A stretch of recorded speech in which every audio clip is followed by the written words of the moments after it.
प्रयागराज में महाकुंभ की शुरुआत हो चुकी है।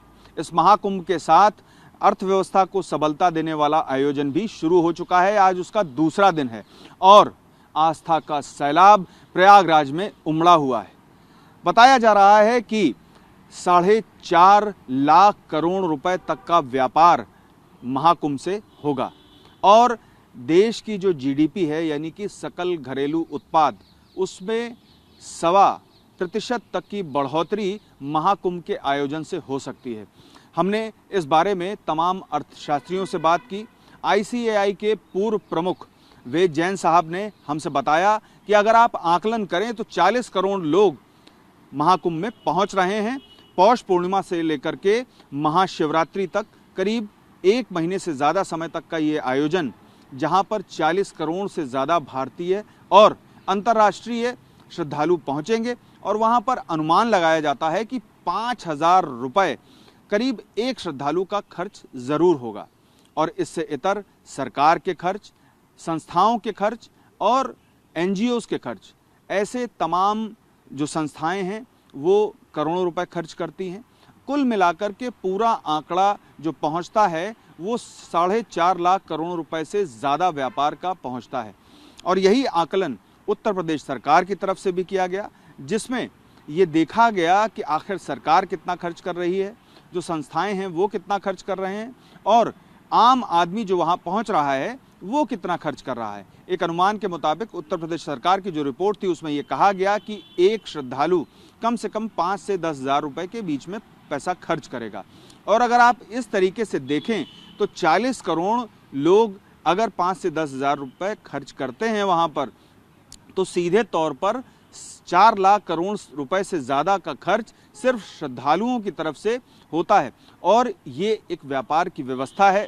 भारत में जो धार्मिक पर्यटन है उसकी व्यवस्था पुरातन काल से चली आ रही है और इसी का एक जो पार्ट है, एक हिस्सा है, वो महाकुंभ भी है। जब देवताओं और राक्षसों के बीच में 12 दिन युद्ध हुआ, उसके बाद जब प्रयागराज में, काशी में, हरिद्वार में अमृत की जो बूंदें थीं वो पड़ी, तब ये महाकुंभ शुरू किया गया।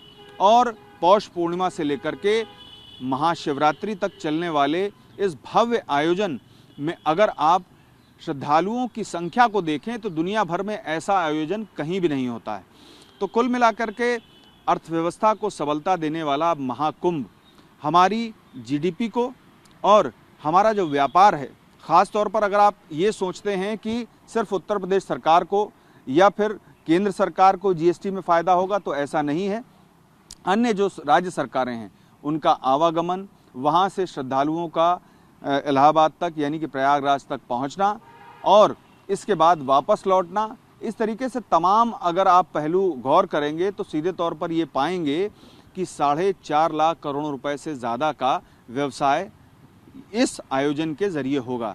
हमारी अर्थशास्त्री डॉक्टर दीपांशु अग्रवाल से भी बात हुई और एक संस्था है कैट, उससे भी बात हुई, उसके अधिकारियों से भी बात हुई। उन्होंने भी साफ तौर पर कहा कि श्रद्धालुओं का आवागमन इतना ज़्यादा है कि वहाँ पर 4.5 लाख करोड़ रुपए का आंकड़ा छोटा पड़ता है, लेकिन फिर भी हम न्यूनतम आंकड़ा ही ले रहे हैं, क्योंकि न्यूनतम आंकड़ा जब लिया जाएगा उसी के आधार पर आगे जो गणना होगी वो बिल्कुल सटीक बैठेगी। ये संभावना जताई जा रही है कि 4.5 लाख करोड़ रुपए से ज़्यादा का व्यापार होगा, लेकिन न्यूनतम राशि या फिर आंकड़ा रखे जाने की वजह सिर्फ इतनी होती है कि ज़्यादा होगा तो ठीक है, लेकिन कम नहीं होना चाहिए। और यही वजह है कि डॉक्टर वेद जैन हो या फिर डॉक्टर दीपांशु अग्रवाल या फिर कैट या फिर उत्तर प्रदेश सरकार, सबका जो आकलन है उसमें थोड़ा बहुत डिफरेंस ज़रूर है।